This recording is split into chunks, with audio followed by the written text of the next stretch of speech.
Bagian 2. Homo sapiens memberi makna bagi dunia. Dunia seperti apa yang diciptakan manusia? Bagaimana manusia menjadi yakin bahwa mereka tidak hanya menguasai dunia, tetapi juga memberinya makna? Bagaimana humanisme, menyembah manusia, menjadi agama yang paling penting? Para pendongeng. Binatang-binatang seperti serigala dan simpanse hidup di sebuah realitas ganda. Di satu sisi mereka mengenal entitas objektif di luar mereka seperti pepohonan, batu-batu, dan sungai-sungai. Di sisi lain mereka menyadari pengalaman subjektif dalam diri mereka seperti takut, senang, dan hasrat. Sebaliknya sapiens hidup dalam 3 lapis realitas. Selain pepohonan, sungai, takut, dan hasrat, dunia sapiens juga berisi cerita-cerita tentang uang, Tuhan, negara, dan korporasi. Seperti diungkapkan oleh sejarah, dampak dari Tuhan, negara, dan korporasi tumbuh dengan tanggungan sungai-sungai, ketakutan-ketakutan, dan hasrat-hasrat. Masih banyak sungai di dunia dan orang-orang masih termotivasi oleh ketakutan serta harapan mereka, tetapi Yesus Kristus, Republik Prancis, dan Apple Inc. telah mengutuk dan memanfaatkan sungai-sungai dan telah belajar membentuk kecemasan dan kerinduan kita yang paling dalam. Karena teknologi-teknologi baru abad ke-21 kemungkinan menjadikan fiksi-fiksi semacam itu semakin kuat, untuk memahami masa depan kita perlu memahami bagaimana cerita-cerita tentang Kristus, Prancis, dan Apple mendapatkan begitu banyak kekuatan. Manusia berpikir bahwa mereka membuat sejarah, tetapi sejarah sesungguhnya berkisar pada jaringan cerita-cerita ini. Kemampuan dasar manusia individual tidak berubah banyak sejak zaman batu. Namun jaringan cerita-cerita tumbuh dari kekuatan demi kekuatan sehingga mendorong sejarah dari zaman batu ke zaman silikon. Itu sudah mulai sekitar 70.000 tahun lalu, ketika revolusi kognitif memungkinkan sapiens mulai membicarakan hal-hal yang hanya ada dalam imajinasi mereka. Selama 60.000 tahun sapiens merajut banyak jejaring fiksi, tetapi ini semua tetap kecil dan lokal. Arwah leluhur yang dihormati yang disembah oleh salah satu suku benar-benar tidak dikenal oleh para tetangganya, dan kerang-kerang laut yang berharga di satu tempat tidak punya arti apa-apa begitu Anda menyeberangi gunung tak jauh dari tempat itu. Cerita tentang arwah leluhur dan kerang-kerang laut yang berharga masih memberi sapiens keuntungan besar sehingga semua memungkinkan ratusan, dan terkadang bahkan ribuan sapiens untuk bekerja sama secara efektif, yang jauh lebih hebat dari yang mampu dilakukan oleh Neandertal atau simpanse. Meskipun demikian, hingga sapiens tetap menjadi pemburu pengumpul, mereka tak bisa bekerja sama dalam skala yang benar-benar masif karena tidak mungkin menghidupi sebuah kota atau kerajaan dengan berburu dan mengumpulkan. Akibatnya arwah-arwah, peri-peri, dan setan-setan zaman batu menjadi entitas yang relatif lemah. Revolusi agrikultur yang dimulai sekitar 12.000 tahun lalu memberi bahan dasar yang diperlukan untuk memperbesar dan memperkuat jejaring-jejaring intersubjektif. Pertanian memungkinkan untuk menghidupi ribuan orang dalam kota-kota padat dan ribuan tentara dalam angkatan perang yang disiplin. Meskipun demikian, jejaring-jejaring intersubjektif kemudian menghadapi sebuah tantangan baru. Untuk bisa mempertahankan mitos-mitos kolektif dan mengorganisasi kerja sama massal para petani awal bergantung pada kemampuan pemrosesan data dari otak manusia, yang sangat terbatas. Para petani percaya pada cerita tentang dewa-dewa besar. Mereka membangun kuil-kuil untuk Tuhan favorit mereka, mengadakan perayaan untuk menghormatinya, memberinya pengorbanan, tanah, upeti, dan sesaji.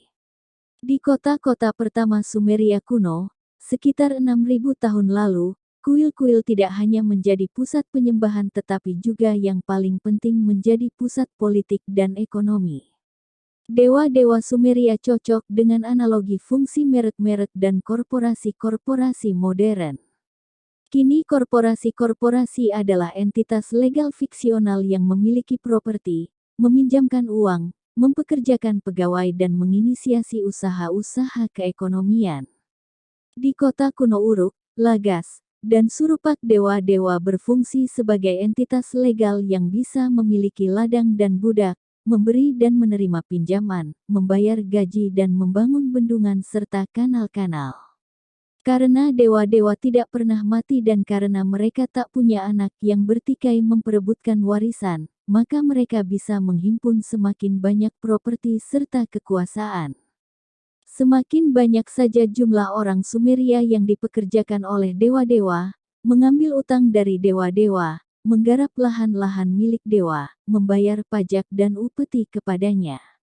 Sebagaimana masa sekarang di San Francisco, John dipekerjakan oleh Google, sedangkan Mary bekerja untuk Microsoft. Demikian pula di Uruk kuno seseorang dipekerjakan oleh Yang Maha Besar Dewa Enki, sedangkan tetangganya bekerja untuk Dewi Inanna.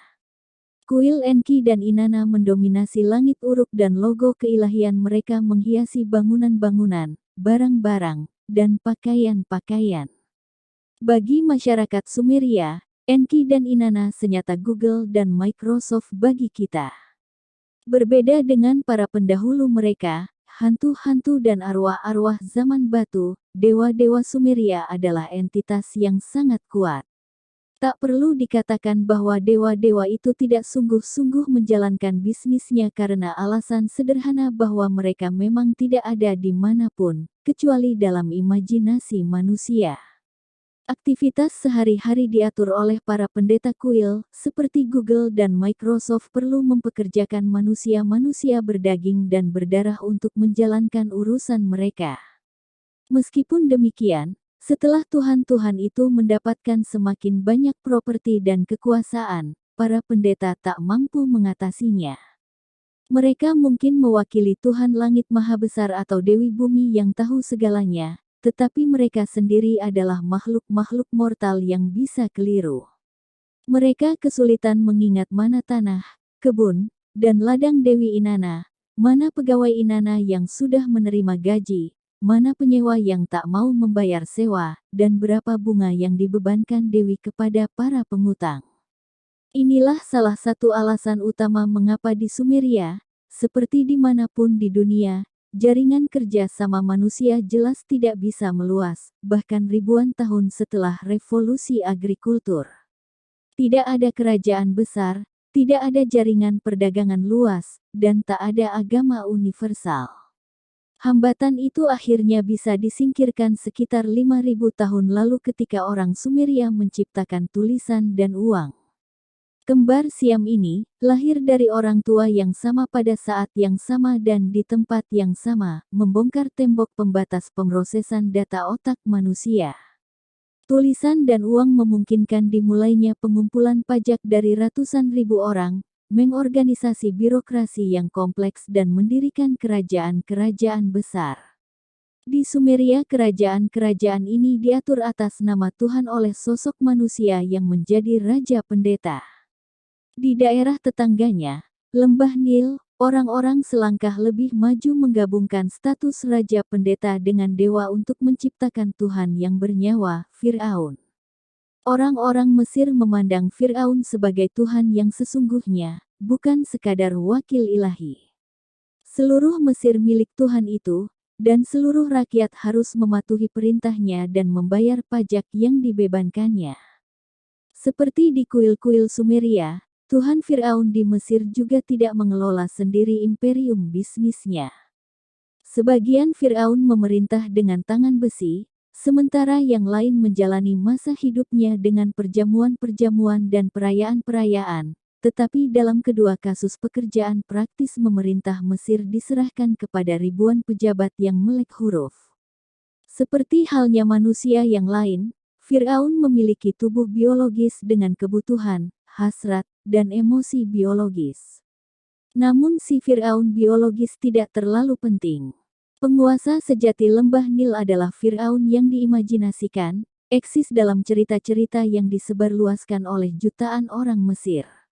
Sementara Firaun duduk di ibu kota Memphis, makan anggur di istana dan bercengkerama dengan para istri dan gundik-gundiknya, para pejabat Firaun menjelajahi kerajaan dari pesisir Mediteran sampai ke gurun Nubia. Para birokrat mengalkulasi pajak yang harus dibayar oleh setiap desa, mencatatnya dalam gulungan papirus dan mengirimnya ke Memphis.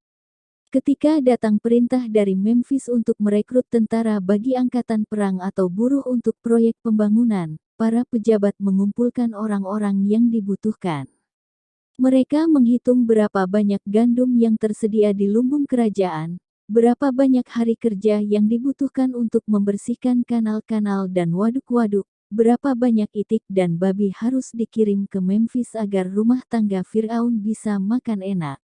Bahkan ketika sang Tuhan bernyawa itu mati dan mayatnya dibalsem dan disimpan dalam prosesi pemakaman yang megah ke pemakaman kerajaan di luar Memphis, birokrasi tetap berjalan.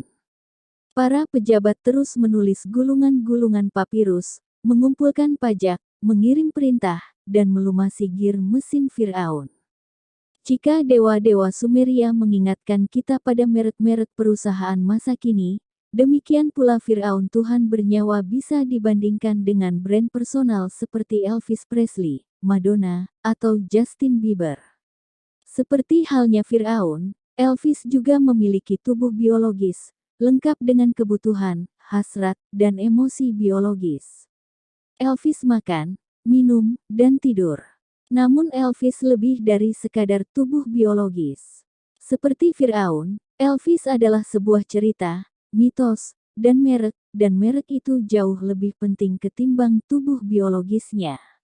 Semasa hidup Elvis, merek itu meraup jutaan dolar dari penjualan rekaman, tiket, poster, dan hak cipta, tetapi hanya bagian kecil pekerjaan yang perlu dilakukan Elvis sendiri. Sebagian besar dituntaskan oleh sekelompok pasukan kecil agen, pengacara, produser, dan sekretaris. Sehingga ketika Elvis biologis mati, mereknya tetap berjalan terus. Bahkan kini para penggemarnya masih membeli poster dan album sang raja, stasiun-stasiun radio masih terus membayar royalti, dan lebih dari 1,5 juta peziarah setiap tahun membanjiri Graceland, Tennessee, layaknya pemakaman sang raja di Memphis.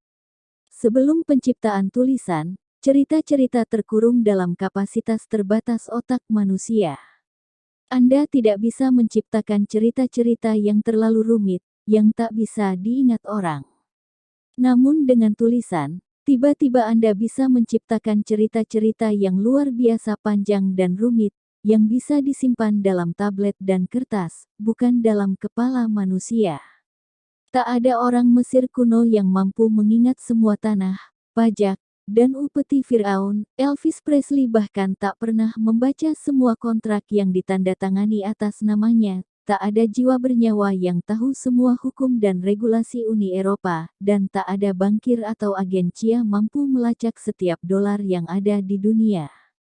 Namun semua detail ini tertulis di suatu tempat, dan himpunan dokumen yang relevan menjelaskan identitas serta kekuasaan para Firaun, Elvis, Uni Eropa, dan dolar. Dengan demikian, tulisan memungkinkan manusia mengatur seluruh masyarakat dengan suatu cara yang algoritmik. Kita menjumpai istilah algoritma ketika berusaha menjelaskan apa itu emosi dan bagaimana otak berfungsi, dan mendefinisikannya sebagai seperangkat langkah metodis yang bisa digunakan untuk mengalkulasi, memecahkan masalah, dan membuat keputusan. Dalam masyarakat buta huruf, orang-orang melakukan semua kalkulasi dan membuat keputusan dalam kepala mereka. Dalam masyarakat melek huruf, orang terorganisasi menjadi jaringan sehingga setiap orang hanyalah satu langkah kecil dalam sebuah algoritma besar, dan algoritma secara keseluruhanlah yang membuat keputusan penting. Inilah esensi dari birokrasi. Pikirkan tentang sebuah rumah sakit modern misalnya.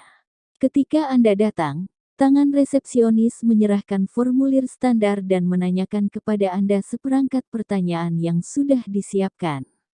Jawaban Anda diteruskan kepada perawat yang mencocokkannya dengan regulasi rumah sakit dalam rangka memutuskan pemeriksaan awal yang harus diberikan kepada Anda. Dia kemudian misalnya mengukur tekanan darah dan detak jantung Anda dan mengambil sampel darah. Dokter juga memeriksa hasil pemeriksaan awal dan mengikuti tata cara yang ketat dalam rangka menetapkan bangsal mana yang harus menerima Anda. Di bangsal, Anda menjalani pemeriksaan yang jauh lebih teliti seperti X-ray atau scan fMRI yang dimandatkan oleh buku tebal pedoman medis.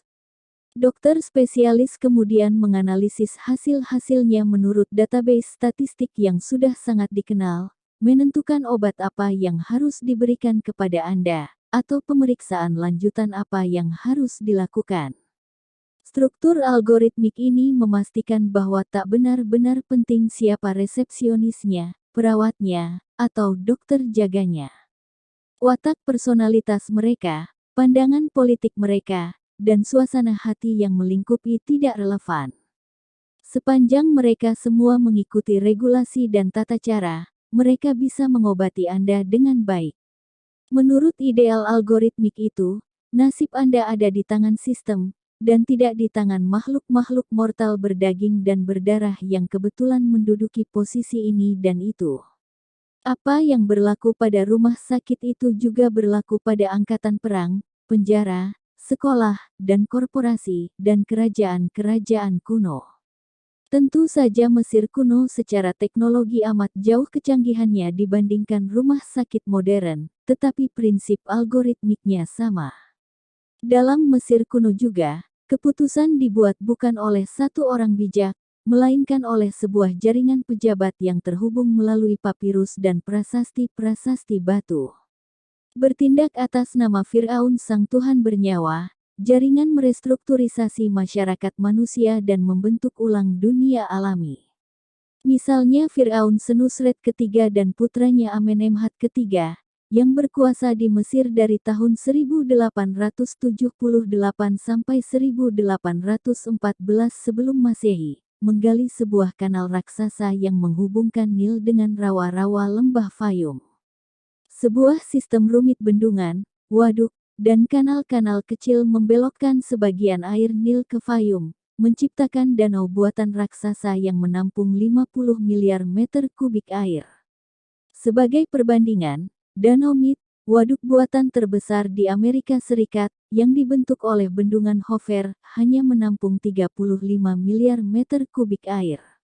Proyek rekayasa Fayum memberi Fir'aun kekuasaan untuk mengatur Nil, mencegah banjir destruktif, dan menyediakan bantuan air yang sangat berharga pada masa-masa kekeringan.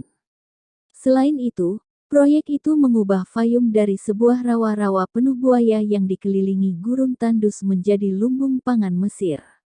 Di tepian danau buatan baru itu dibangun kota baru Sedet, yang oleh orang Yunani disebut Krocodilopolis, kota buaya. Kota itu didominasi oleh kuil dewa buaya, Sobek, yang diidentifikasi dengan Fir'aun, yakni patung kontemporer terkadang menunjukkan Fir'aun menunggang kepala buaya. Kuil itu dihuni seekor buaya suci yang dinamai Petsuchos, yang dianggap sebagai inkarnasi Sobek.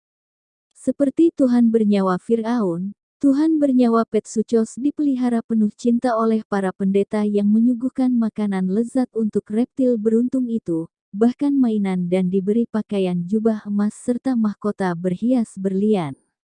Lagi pula Petsuchos adalah mereknya pendeta, dan otoritas serta penghidupan mereka bergantung padanya. Ketika Petsuchos mati, seekor buaya baru langsung dipilih untuk memakai sandal-sandalnya, sementara si reptil yang sudah mati dibalsem dengan hati-hati dan dimumi. Pada masa Senuster III dan Amenemhat III, Mesir tak punya buldozer maupun dinamit. Mereka bahkan tak punya alat-alat besi, kuda-kuda pekerja atau roda-roda. Roda belum digunakan secara umum di Mesir hingga sekitar 1500 sebelum Masehi. Alat-alat perunggu dianggap sebagai teknologi unggulan, tetapi benda-benda itu begitu mahal dan langka sehingga sebagian besar pekerjaan bangunan dilakukan dengan alat-alat yang hanya terbuat dari batu dan kayu dioperasikan dengan kekuatan otot manusia. Banyak orang berpendapat bahwa proyek-proyek bangunan besar Mesir kuno, semua bendungan dan waduk serta piramida, pasti dibangun oleh makhluk asing dari angkasa. Bagaimana mungkin sebuah budaya yang bahkan belum punya roda dan besi mampu menghasilkan keajaiban seperti itu? Tetapi, kenyataannya sangat berbeda. Orang Mesir membangun Danau Fayum dan piramida bukan berkat bantuan makhluk langit, melainkan berkat keterampilan organisasional yang dahsyat. Dengan mengandalkan ribuan birokrat melek huruf, Firaun merekrut puluhan ribu buruh dan makanan cukup untuk mempertahankan mereka hingga bertahun-tahun.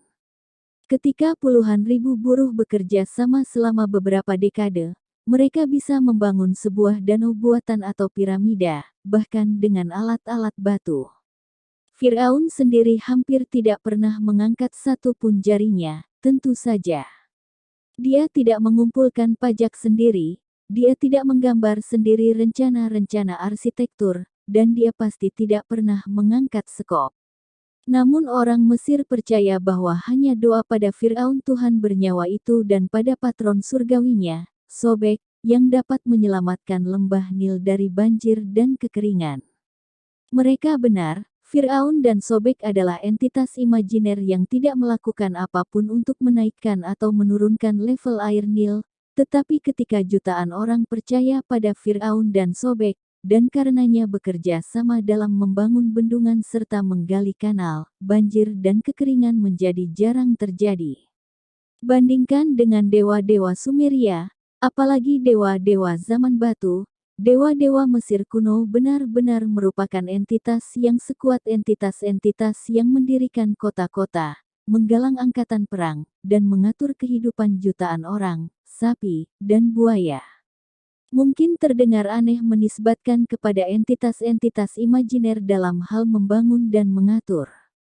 Namun kini kita sudah terbiasa berkata bahwa Amerika Serikat membangun bom nuklir pertama, bahwa China membangun bendungan 3 ngarai, atau Google sedang membangun mobil otonom. Lalu mengapa tak boleh mengatakan bahwa Firaun membangun waduk dan Sobek menggali kanal?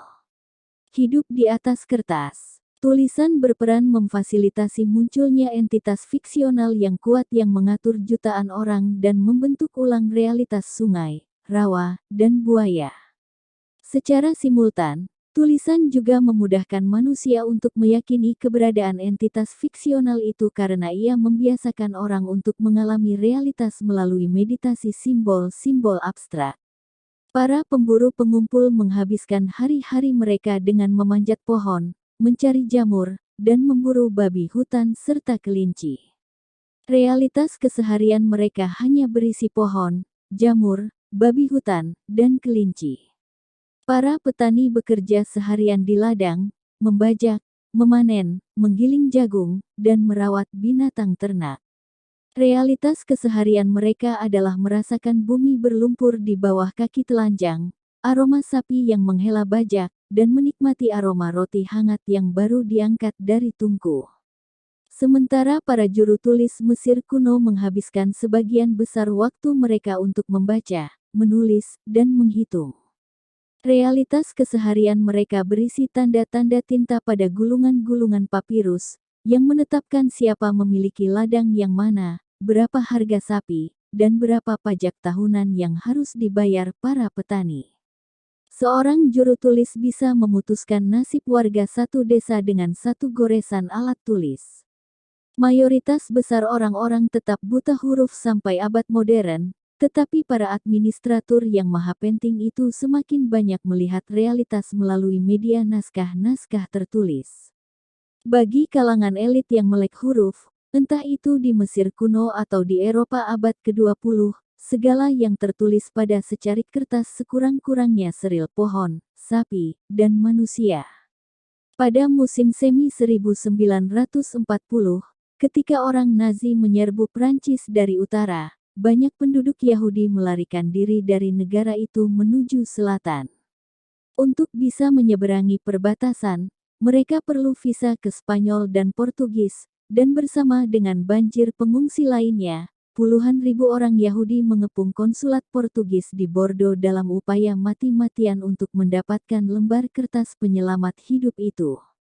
Pemerintah Portugis melarang para konsulnya di Prancis mengeluarkan visa tanpa ada persetujuan sebelumnya dari Kementerian Luar Negeri, tetapi konsul di Bordeaux, Aristides de Sousa Mendes, memutuskan untuk mengabaikan perintah itu, tanpa khawatir akan karir yang sudah dia geluti selama 30 tahun. Ketika tank-tank Nazi sudah semakin mendekati Bordeaux, Sousa Mendes dan timnya bekerja siang malam selama 10 hari, nyaris tanpa berhenti untuk tidur, hanya menerbitkan visa dan menyetempel lembaran-lembaran kertas. Sousa Mendes menerbitkan ribuan visa sebelum akhirnya tumbang kelelahan. Pemerintah Portugis, yang agak segan menerima para pengungsi ini, mengirim agen-agennya untuk menjemput konsul pembangkang itu pulang, lalu mencopotnya dari kantor luar negeri. Namun, para pejabat yang kurang peduli pada kesengsaraan nasib manusia-manusia itu tetap menghormati dokumen dan visa-visa yang sudah dikeluarkan Mendes. Para birokrat Prancis, Spanyol, dan Portugis juga menyemangati hingga 30.000 orang keluar dari perangkap maut Nazi. Sousa Mendes, yang bersenjatakan tak lebih dari stempel karet, bertanggung jawab atas operasi penyelamatan terbesar oleh satu individu dalam Holocaust. Kesakralan catatan tertulis sering memiliki efek yang jauh kurang positif. Dari tahun 1958 sampai 1961, China komunis menjalankan lompatan besar maju, ketika Mao Zedong ingin mengubah China dengan cepat menjadi negara adidaya. Bermaksud menggunakan surplus gandum untuk mendanai proyek-proyek industri dan militer, Mao memerintahkan pelipat gandaan hingga 3 kali produksi pertanian. Dari kantor-kantor pemerintah di Beijing tuntutan mustahilnya itu turun melalui tangga birokrasi, ke pemerintahan provinsi, sampai ke kepala-kepala desa. Para pejabat lokal, yang takut menyuarakan kritik dan ingin menyenangkan atasan, mengarang jawaban imajiner kenaikan dramatis hasil pertanian. Ketika angka-angka bualan itu menaiki tangga birokrasi, setiap pejabat membesar-besarkannya lagi, menambahkan angka nol di sana-sini dengan goresan pena. Akibatnya pada 1958 pemerintah China mendapat informasi bahwa produksi gandum tahunan 50% lebih tinggi dari yang sesungguhnya. Mempercayai laporan itu, pemerintah menjual jutaan ton beras ke negara-negara asing untuk ditukar dengan senjata dan mesin-mesin berat, dengan berasumsi bahwa masih cukup yang tersedia untuk makan penduduk China. Hasilnya adalah kelaparan terbesar dalam sejarah dan kematian puluhan juta orang China. Sementara itu laporan-laporan antusias dari keajaiban pertanian China mencapai khalayak di seluruh dunia. Julius Nyerere, presiden idealistik dari Tanzania, sangat terkesan dengan keberhasilan China. Dalam rangka memodernisasi pertanian Tanzania, Nyerere mantap menciptakan pertanian kolektif dengan model China. Ketika para petani menolak rencana itu, Nyerere mengirim militer dan polisi untuk menghancurkan desa-desa tradisional dan merelokasi paksa ratusan ribu petani ke ladang-ladang kolektif baru. Propaganda pemerintah menggambarkan pertanian itu bak miniatur surga, tetapi banyak dari pertanian itu hanya ada dalam dokumen-dokumen pemerintah.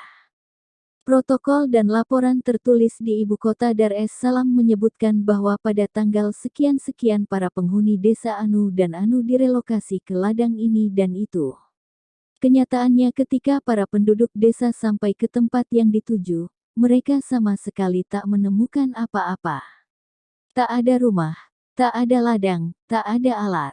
Meskipun demikian, para pejabat melaporkan sukses besar kepada diri sendiri dan kepada Presiden Nyerere. Faktanya dalam waktu kurang dari 10 tahun, Tanzania berubah dari negara eksportir makanan terbesar Afrika menjadi importir neto, yang tak mampu mencukupi kebutuhannya tanpa bantuan eksternal.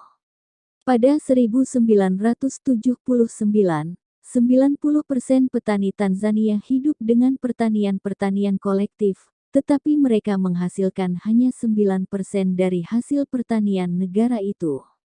Meskipun sejarah tulisan penuh kecelakaan-kecelakaan semacam itu, keuntungan dari pemerintahan yang lebih efisien umumnya melampaui biayanya, paling tidak dari perspektif pemerintah. Tak ada penguasa yang mampu melawan godaan untuk berusaha mengubah realitas dengan satu goresan pena, dan jika bencana yang timbul, perbaikannya akan berbentuk tulisan dalam semakin banyak memo-memo dan penerbitan peraturan, ketetapan, serta perintah.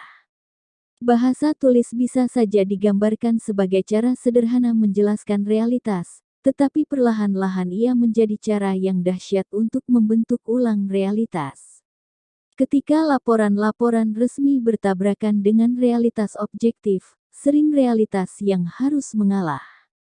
Siapapun yang pernah berurusan dengan otoritas perpajakan, sistem pendidikan, atau birokrasi kompleks lainnya tahu bahwa kebenaran nyaris tak penting. Apa yang tertulis dalam formulir Anda jauh lebih penting. Kitab-kitab suci. Benarkah bahwa ketika teks dan realitas bertubrukan, realitas terkadang mengalah? Bukankah itu hanya hujatan yang umum tetapi dibesar-besarkan terhadap sistem birokrasi? Sebagian besar birokrat, entah melayani Firaun atau Mao Zedong, adalah orang berakal dan sudah barang tentu akan berdalih begini, kami menggunakan tulisan untuk menggambarkan realitas di ladang, kanal, dan lumbung. Jika deskripsinya akurat kami bisa membuat keputusan-keputusan realistis. Jika deskripsinya tidak akurat, itu bisa menyebabkan kelaparan dan bahkan pemberontakan. Lalu kami, atau pemerintahan dari rezim pada masa mendatang belajar dari kesalahan itu dan berusaha membuat deskripsi yang lebih benar. Jadi dari waktu ke waktu, dokumen-dokumen kami pasti akan menjadi semakin tepat. Pada tingkat tertentu itu benar, tetapi mengabaikan dinamika historis yang berlawanan. Ketika birokrasi mengakumulasi kekuasaan, mereka cenderung kebal pada kesalahan mereka sendiri. Alih-alih mengubah cerita-cerita mereka agar sesuai kenyataan, mereka bisa mengubah realitas agar cocok dengan cerita mereka. Akhirnya realitas eksternal cocok dengan fantasi-fantasi birokrasi, tetapi hanya karena mereka memaksa realitas untuk melakukannya. Misalnya perbatasan banyak negara Afrika mengabaikan garis-garis sungai, rentang gunung, dan rute-rute perdagangan, memecah zona-zona historis dan ekonomi tanpa perlu, dan mengabaikan identitas etnik dan religius lokal. Satu suku bisa jadi tercecer di beberapa negara, sedangkan satu negara bisa menggabungkan sempalan-sempalan dari banyak klan rival. Problem semacam itu menghantui negara di seluruh dunia, tetapi di Afrika luar biasa parah karena perbatasan-perbatasan Afrika modern tidak mencerminkan harapan dan perjuangan bangsa-bangsa lokal. Mereka dibuatkan garis-garis oleh para birokrat Eropa yang tak pernah menjejakkan kaki di Afrika. Pada akhir abad ke-19, beberapa kekuatan Eropa menjatuhkan klaim atas sejumlah teritori Afrika. Takut klaim-klaim yang bertentangan bisa mengarah pada perang Eropa habis-habisan, pihak-pihak yang berkepentingan berkumpul di Berlin tahun 1884 dan membagi Afrika seakan-akan itu kue pie. Pada masa itu banyak pedalaman Afrika adalah terra incognita, yakni tanah tak dikenal bagi orang Eropa. Inggris, Prancis, dan Jerman punya peta yang akurat wilayah-wilayah pesisir Afrika, dan tahu persis di mana muara-muara sungai Niger, Kongo, dan Zambezi. Namun mereka tak tahu banyak tentang jalur-jalur sungai itu di daratan, tentang kerajaan-kerajaan dan suku-suku yang hidup di sepanjang tepian sungai, dan tentang agama, sejarah, dan geografi lokal. Ini nyaris tak penting bagi para diplomat Eropa. Mereka menggelar peta setengah kosong Afrika di atas meja Berlin yang berpelitur bagus, mencoret-coretkan beberapa garis di sana-sini, dan membagi-bagi benua itu di antara mereka. Ketika tiba waktunya, orang Eropa itu melakukan penetrasi ke pedalaman Afrika, berbekal peta yang sudah disepakati itu, mereka menemukan bahwa banyak perbatasan yang digariskan di Berlin sangat kurang adil bagi realitas geografi, ekonomi dan etnis Afrika. Namun untuk menghindari terulangnya persengketaan, peta Afrika yang dibuat Eropa pada pertengahan abad ke-19. Orang Eropa sangat sedikit mengetahui tentang pedalaman Afrika, tetapi itu tak menghalangi mereka membagi-bagi benua itu dan menggariskan perbatasan-perbatasannya. Para penyerbu itu tetap berpegang pada kesepakatan mereka, dan garis-garis imajiner itu menjadi perbatasan aktual koloni-koloni Eropa. Dalam paruh kedua abad ke-20, saat imperium-imperium Eropa terdisintegrasi dan koloni-koloni mereka mendapatkan kemerdekaan, negara-negara baru itu menerima perbatasan-perbatasan kolonial karena takut alternatif lain akan berupa perang dan konflik tanpa ujung. Banyak kesulitan yang dihadapi negara-negara Afrika saat ini berakar dari fakta bahwa perbatasan-perbatasan mereka tak masuk akal. Ketika fantasi-fantasi tertulis dari para birokrat Eropa itu bertemu dengan realitas Afrika, realitas dipaksa untuk menyerah. Sistem pendidikan modern kita memberi banyak contoh lain realitas yang tunduk pada catatan-catatan tertulis. Ketika mengukur lebar meja saya, penggaris yang saya gunakan tak banyak berpengaruh. Lebar meja saya tetap sama, apakah saya katakan 200 cm atau 78,74 inci. Namun ketika para birokrat mengukur masyarakat, penggaris yang mereka gunakan semuanya berbeda. Ketika sekolah mulai menilai orang berdasarkan nilai-nilai numerikal yang pasti, kehidupan jutaan murid dan guru berubah secara dramatis. Nilai-nilai itu merupakan penemuan yang relatif baru. Para pemburu pengumpul tidak pernah menandai pencapaian mereka, dan bahkan ribuan tahun setelah revolusi agrikultur sedikit lembaga pendidikan yang menggunakan tanda-tanda pasti itu. Pada akhir tahun seorang tukang sepatu magang tidak menerima selembar kertas yang menyebutkan dia sudah mendapat nilai A untuk tali sepatu, tetapi C- untuk gesper. Seorang mahasiswa pada masa Shakespeare meninggalkan Oxford hanya dengan satu dari dua kemungkinan hasil, dengan gelar atau tanpa gelar. Tak ada yang berpikir tentang memberi satu mahasiswa nilai akhir 74 dan yang lain 88.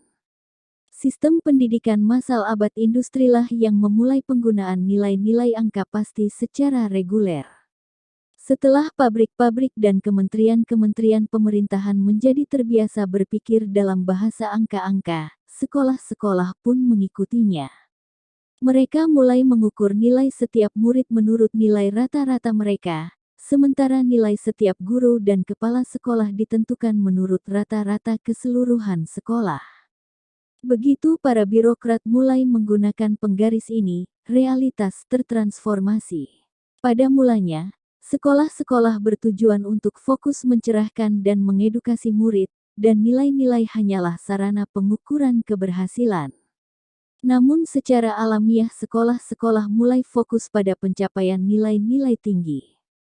Sebagaimana diketahui oleh setiap anak, guru, dan pengawas, kemampuan yang dibutuhkan untuk mencapai nilai tinggi dalam ujian tidaklah sama dengan pemahaman sebenarnya akan kesusastraan, biologi, atau matematika. Setiap anak, guru, dan pengawas juga tahu bahwa ketika dipaksa untuk memilih di antara keduanya, sebagian besar sekolah akan memilih nilai. Kekuatan catatan-catatan tertulis mencapai puncaknya ketika muncul kitab-kitab suci. Para pendeta dan juru tulis dalam peradaban kuno menjadi terbiasa melihat dokumen sebagai buku pedoman untuk realitas. Pada mulanya teks memberitahu mereka tentang realitas pajak, ladang, dan lumbung. Namun sebagaimana birokrasi mendapatkan kekuasaan, demikian pula teks mendapatkan otoritas. Para pendeta tidak hanya mencatat daftar properti Tuhan, tetapi juga perbuatan, perintah, dan rahasia Tuhan. Kitab-kitab suci yang dihasilkannya berlagak menggambarkan realitas secara keseluruhan, dan generasi-generasi sarjana menjadi terbiasa untuk mencari semua jawaban dalam halaman-halaman Injil, Al-Quran, dan Veda. Secara teori, jika suatu kitab suci salah menafsirkan realitas, cepat atau lambat para muridnya akan menemukan ini dan otoritas teks itu pun berkurang. Abraham Lincoln mengatakan Anda tidak bisa membohongi setiap orang sepanjang waktu. Baiklah, itu hanya angan-angan. Dalam praktiknya, kekuatan jaringan kerja sama manusia bergantung pada perimbangan rumit antara kebenaran dan fiksi. Jika Anda mendistorsi realitas terlalu banyak, ia akan melemahkan Anda, dan Anda tidak akan mampu bersaing dengan lawan-lawan yang berpandangan lebih jernih. Di sisi lain, Anda tidak bisa mengorganisasi massa secara efektif tanpa bergantung pada suatu mitos fiksional. Jadi jika Anda bersikukuh dengan realitas murni tanpa mencampurkan fiksi ke dalamnya, hanya sedikit orang yang akan mengikuti Anda. Jika Anda menggunakan sebuah mesin waktu untuk mengirim seorang ilmuwan modern ke Mesir kuno, ia tidak akan mampu merebut kekuasaan dengan membongkar fiksi-fiksi para pendeta lokal dan menguliahi para petani tentang evolusi, relativitas, dan fisika kuantum. Tentu saja, jika ilmuwan kita bisa menggunakan pengetahuannya dalam rangka menghasilkan beberapa senapan dan benda-benda artileri, dia bisa mendapatkan keuntungan besar atas Firaun dan buaya Dewa Sobek. Namun untuk bisa menambang biji besi, membangun tanur tinggi, dan memproduksi bubuk mesiu, ilmuwan itu akan memerlukan banyak petani pekerja keras. Apakah Anda benar-benar berpikir dia bisa menginspirasi mereka dengan menjelaskan bahwa energi dibagi massa sama dengan kecepatan cahaya dikuadratkan? Jika Anda kebetulan berpikir demikian, silakan bepergian ke Afghanistan atau Suriah masa kini dan mencoba keberuntungan. Organisasi manusia yang benar-benar kuat, seperti Mesir era Firaun, imperium-imperium Eropa dan sistem sekolah modern, tidak dengan sendirinya berpandangan jernih. Banyak dari kekuatan mereka bergantung pada kemampuan untuk memaksakan keyakinan-keyakinan fiksional mereka pada realitas yang pasrah. Itulah inti dari ide tentang uang, misalnya. Pemerintah membuat lembar-lembar kertas tanpa nilai, mendeklarasikannya bernilai, dan kemudian menggunakannya untuk menghitung nilai segala sesuatu. Pemerintah memiliki kekuasaan untuk memaksa warga membayar pajak dengan menggunakan lembar-lembar kertas kini sehingga warga negara tak punya pilihan, selain mengikutinya, paling tidak sebagian dari mereka.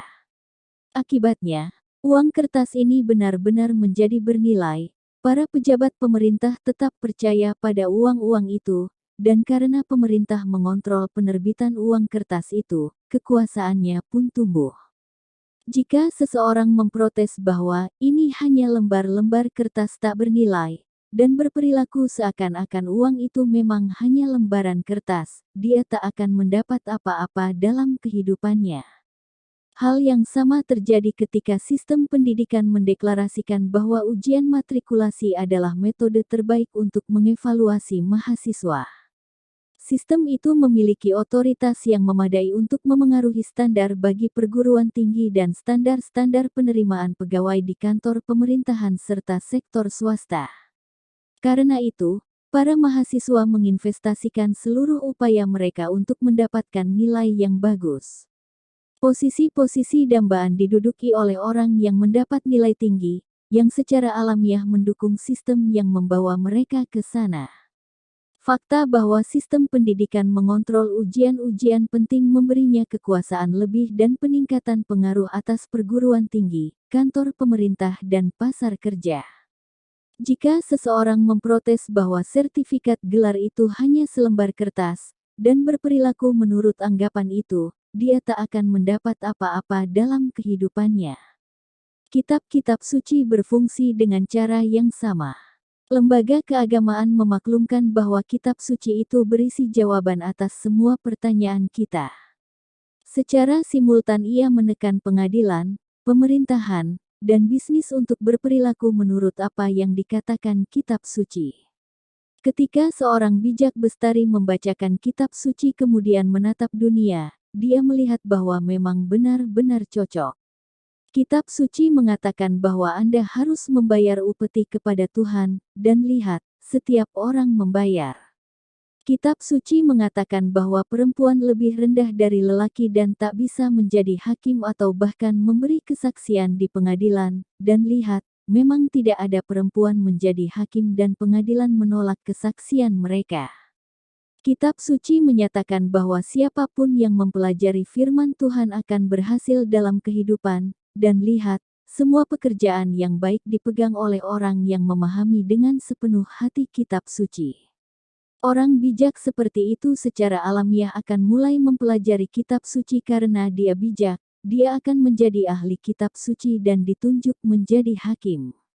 Ketika menjadi hakim, dia tidak akan membolehkan perempuan menjadi saksi di pengadilan, dan ketika memilih pengganti, dia tentu saja akan mengambil seseorang yang tahu kitab suci dengan baik.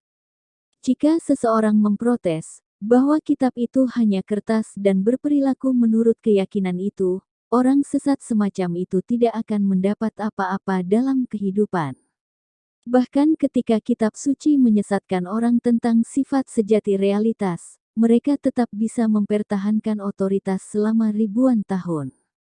Misalnya persepsi biblikal tentang sejarah pada dasarnya keliru, tetapi ia berhasil menyebar ke seluruh dunia, dan berjuta-juta orang masih mempercayainya. Bible menjajakan teori sejarah monoteistis, dengan mengklaim bahwa dunia diatur oleh satu Tuhan Maha Kuasa yang peduli di atas semua yang lain, pada saya dan perbuatan saya. Jika suatu kebaikan terjadi, itu pasti hadiah untuk perbuatan baik saya. Setiap bencana pasti hukuman atas dosa-dosa saya. Maka orang Yahudi kuno percaya bahwa jika mereka menderita akibat kekeringan, atau jika Raja Nebukadnezar dari Babilonia menginvasi Judea dan mengasingkan penduduknya, sungguh ini karena hukuman Tuhan atas dosa-dosa mereka sendiri. Dan jika Raja Cirus dari Persia mengalahkan Babilonia dan membolehkan orang Yahudi di pengasingan kembali ke tanah airnya dan membangun kembali Yerusalem, Tuhan yang Maha Pengasih pasti mendengar doa-doa mereka yang penuh penyesalan. Bible tidak mengakui kemungkinan bahwa mungkin kekeringan disebabkan oleh letusan gunung berapi di Filipina, bahwa Nebukadnezar menginvasi untuk mengejar kepentingan komersial, dan Raja Cirus punya alasan politik untuk mendukung orang Yahudi. Karena itu Bible tidak punya ketertarikan pada apapun dalam memahami ekologi global, ekonomi Babilonia, atau sistem politik Persia. Keasyikan dengan diri sendiri seperti itu mencirikan semua manusia pada masa kanak-kanak. Anak-anak dari semua agama dan budaya berpikir bahwa mereka adalah pusat dunia sehingga tak punya banyak kepentingan murni pada kondisi dan perasaan orang lain. Itulah mengapa perceraian begitu traumatis bagi anak-anak. Seorang anak usia 5 tahun tak bisa memahami bahwa sesuatu yang penting sedang terjadi karena sebab-sebab yang tak terkait dengan dirinya. Tak peduli berapa kali pun ayah dan ibunya memberitahu bahwa mereka sudah berdiri sendiri dengan masalah dan harapan masing-masing, dan bahwa mereka tidak bercerai karena dia, anak tetap tak bisa menerimanya. Dia yakin bahwa segalanya terjadi karena dia. Sebagian besar orang tumbuh dalam delusi kekanak-kanakan ini. Kaum monoteis menjunjung tinggi sampai akhir hayat. Seperti seorang anak yang berpikir bahwa kedua orang tuanya bertengkar karena dia, orang monoteis yakin bahwa orang Persia memerangi Babilonia karena mereka. Sudah sejak masa biblikal sebagian budaya memiliki persepsi kesejarahan yang jauh lebih akurat. Agama animis dan politeis memandang dunia sebagai tempat bermain bagi banyak kekuatan yang berbeda, bukan satu Tuhan tunggal. Karenanya, mudah bagi orang animis dan politeis untuk menerima bahwa banyak peristiwa yang tidak terkait dengan saya atau dewa favorit saya, dan mereka bukan hukuman atas dosa saya maupun imbalan atas perbuatan baik saya. Para sejarawan Yunani seperti Herodotus dan Thucydides, dan sejarawan China seperti Sima Qian mengembangkan teori-teori sejarah canggih yang sangat serupa dengan pandangan modern kita. Mereka menjelaskan bahwa perang dan revolusi meletus karena faktor-faktor politik, sosial, dan ekonomi yang tak terhitung jumlahnya. Orang bisa menjadi korban perang tanpa bersalah. Karena itu Herodotus mengembangkan minat yang tekun terhadap politik Persia, sementara Simakian sangat peduli pada budaya dan agama masyarakat padang rumput barbar. Para sejarawan masa kini sepakat dengan Herodotus dan Simakian, tidak dengan Bible. Itulah alasan semua negara modern melakukan banyak upaya dalam mengumpulkan informasi tentang negara lain, menganalisis ekologi, tren politik, dan ekonomi global. Ketika ekonomi Amerika Serikat goyah, bahkan kaum Republikan evangelis terkadang menunjuk jari ke China, bukan pada dosa-dosa mereka sendiri. Tetapi, walaupun Herodotus dan Thucydides lebih bagus dalam mencermati realitas ketimbang pengarang Bible, ketika dua dunia itu bertabrakan, Bible menang. Orang Yunani mengadopsi pandangan Yahudi tentang sejarah, bukan sebaliknya. 1000 tahun setelah Thucydides, orang Yunani pun yakin bahwa jika sekawanan barbar menginvasi, pasti itu karena hukuman Tuhan atas dosa-dosa mereka. Tak peduli seberapapun kesalahan pandangan dunia biblikal, ia memberi basis yang lebih baik bagi kerja sama manusia dalam skala besar. Sungguh, bahkan kini ketika Presiden Amerika Serikat diambil sumpah, mereka menaruh tangan di atas Bible. Demikian pula di banyak negara di seluruh dunia, termasuk Amerika Serikat dan Inggris, para saksi di pengadilan menaruh tangan di atas Bible untuk bersumpah menyampaikan kebenaran, seluruh kebenaran, dan tak ada lain selain kebenaran. Ironis, bahwa sumpah untuk menyampaikan kebenaran diletakkan di atas sebuah buku yang penuh dengan begitu banyak fiksi, mitos, dan kesalahan. Nyatanya itu berhasil. Fiksi-fiksi memungkinkan kita bekerja sama lebih baik. Harga yang harus kita bayar adalah bahwa fiksi-fiksi yang sama ini juga menentukan tujuan kerja sama kita. Maka kita bisa memiliki sistem kerja sama yang rumit, yang dimanfaatkan untuk melayani tujuan dan kepentingan fiksional. Akibatnya, sistem itu mungkin tampak bekerja dengan baik, tetapi hanya jika kita mengadopsi kriteria sistem itu sendiri. Misalnya seorang mullah muslim akan mengatakan, sistem kami berhasil. Sekarang ada 1,5 miliar muslim di seluruh dunia, dan semakin banyak orang yang mempelajari Al-Quran dan menyerahkan diri kepada kehendak Allah dari sebelumnya. Namun pertanyaan kuncinya, apakah ini ukuran yang tepat untuk mengukur keberhasilan? Seorang kepala sekolah akan berkata, sistem kami berhasil. Dalam 5 tahun terakhir hasil-hasil ujian naik 7,3%. Namun apakah itu cara terbaik untuk menilai sebuah sekolah? Seorang pejabat di Mesir kuno akan berkata, sistem kami berhasil. Kami mengumpulkan lebih banyak pajak, menggali lebih banyak kanal, dan membangun piramida-piramida yang lebih besar dari siapapun di dunia. Betul sekali. Mesir Firaun memimpin dunia dalam perpajakan, irigasi, dan pembangunan piramida.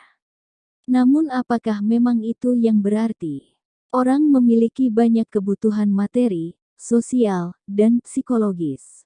Masih jauh dari jelas bahwa para petani di Mesir kuno menikmati lebih banyak cinta atau hubungan sosial yang lebih baik ketimbang para leluhur pemburu pengumpul, dan dalam hal nutrisi, kesehatan, serta angka kematian anak, tampaknya kehidupan sesungguhnya lebih buruk.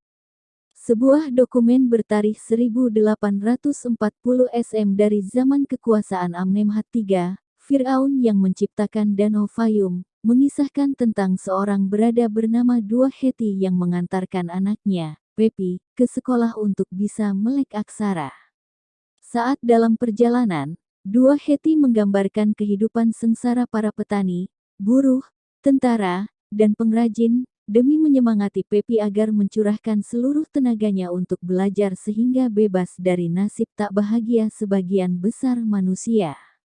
Menurut Dua Heti, kehidupan seorang buruh tani tanpa ladang penuh kesulitan dan penderitaan. Berpakaian compang-camping, dia bekerja seharian sampai jemarinya melepuh. Lalu para pejabat Firaun datang dan membawanya pergi untuk melakukan kerja paksa. Sebagai imbalan atas semua kerja kerasnya, dia hanya menerima sakit. Sekalipun bisa sampai di rumah dalam keadaan hidup, dia akan benar-benar hancur berantakan. Nasib petani yang memiliki ladang pun nyaris tak lebih baik. Dia menghabiskan hari-harinya membawa air dengan ember dari sungai ke ladang. Beban berat membungkukkan punggungnya dan lehernya penuh bengkak. Pada pagi hari, dia harus mengairi deretan tanaman bawang, pada siang hari tanaman kurma, dan petang hari ladang ketumbar. Akhirnya dia jatuh kelelahan dan mati. Teks itu mungkin membesar-besarkan keadaan dengan maksud tertentu, tetapi tidak banyak. Mesir Firaun adalah kerajaan paling kuat pada masanya, tetapi bagi petani biasa, semua kekuasaan itu berarti pajak dan kerja paksa, ketimbang klinik dan layanan jaminan sosial. Ini bukan kerusakan khas Mesir.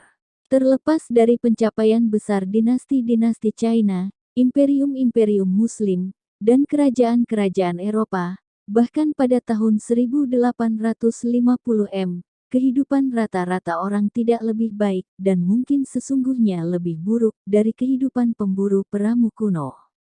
Pada 1850, seorang petani China atau seorang buruh pabrik Manchester menjalani jam kerja lebih panjang ketimbang para leluhur pemburu pengumpul. Pekerjaan mereka secara fisik lebih keras dan secara mental pun kurang menyenangkan. Menu makanan mereka kurang berimbang, kondisi kesehatan buruk tiada taraf dan penyakit menular sangat lazim di mana-mana. Misalnya Anda diberi pilihan di antara dua paket liburan berikut ini. Paket zaman batu, pada hari pertama, kita akan mendaki selama 10 jam di sebuah hutan perawan, mendirikan tenda untuk menginap malam itu di sebuah dataran dekat sungai. Pada hari kedua kita akan naik kano menyusuri sungai selama 10 jam, berkemah di tepi sebuah danau kecil. Pada hari ketiga kita akan belajar dari penduduk asli untuk memancing di danau dan mencari jamur di hutan dekat sana. Paket proletar modern, hari pertama kita akan bekerja selama 10 jam di sebuah pabrik tekstil penuh polusi, melewatkan malam di sebuah blok apartemen kumuh. Hari kedua kita akan bekerja selama 10 jam sebagai kasir di pasar swalayan lokal, pulang untuk tidur di blok apartemen yang sama. Hari ketiga kita akan belajar dari penduduk asli cara membuka rekening bank dan mengisi formulir hipotek kita. Mana paket yang akan Anda pilih? Karena itu, ketika kita harus mengevaluasi jaringan kerja sama manusia, semua tergantung pada alat ukur dan sudut pandang mana yang kita gunakan. Apakah kita menilai Mesir Firaun dalam hal produksi, nutrisi, atau mungkin harmoni sosial ataukah kita fokus pada aristokrasi, para petani biasa, atau babi-babi dan buaya-buaya? Sejarah bukanlah narasi tunggal, melainkan ribuan alternatif narasi. Kapanpun kita memilih salah satu, kita juga memilih untuk membungkam yang lain. Jaringan kerjasama manusia biasanya menilai diri mereka sendiri dengan alat ukur yang mereka ciptakan sendiri dan tak mengherankan mereka sering memberi angka tinggi untuk mereka sendiri. Secara khusus, jaringan manusia yang dibangun atas nama entitas imajiner seperti Tuhan, negara, dan korporasi biasanya menilai sukses mereka dari sudut pandang entitas imajinernya. Sebuah agama berhasil jika mengikuti perintah Tuhan seutuhnya, sebuah negara berjaya bila ia meninggikan kepentingan nasional, dan sebuah korporasi makmur jika menghasilkan banyak uang. Karena itu, ketika menguji sejarah jaringan manusia yang manapun, kita hendaknya berhenti pada setiap penggalan waktu dan melihat keadaan dari perspektif entitas realnya. Bagaimana Anda bisa tahu bahwa itu entitasnya real? Sangat sederhana. Tanyakan saja kepada diri sendiri, apakah realitas itu bisa menderita? Ketika orang membakar kuil Zeus, Zeus tidak menderita. Ketika euro kehilangan nilainya, euro tidak menderita. Ketika sebuah bank bangkrut, bank itu tidak menderita. Ketika sebuah negara menderita kekalahan dalam perang, negara itu sesungguhnya tidak menderita. Itu hanya sebuah metafora. Sebagai bandingan seorang tentara yang terluka dalam peperangan, dia benar-benar menderita. Ketika petani yang kelaparan tak punya apa-apa yang bisa dimakan, dia menderita. Ketika seekor sapi dipisahkan dari anaknya yang baru lahir, ia menderita. Itulah realitas. Tentu saja penderitaan bisa disebabkan oleh keyakinan kita pada fiksi-fiksi.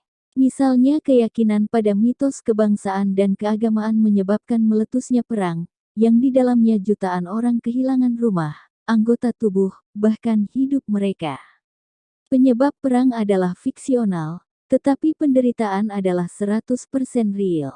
Inilah sesungguhnya kenapa kita harus berjuang untuk membedakan fiksi dari realitas. Fiksi tidak buruk, ia vital. Tanpa cerita-cerita yang bisa diterima bersama tentang sesuatu seperti uang, negara, atau korporasi, tak ada masyarakat yang rumit yang bisa berfungsi.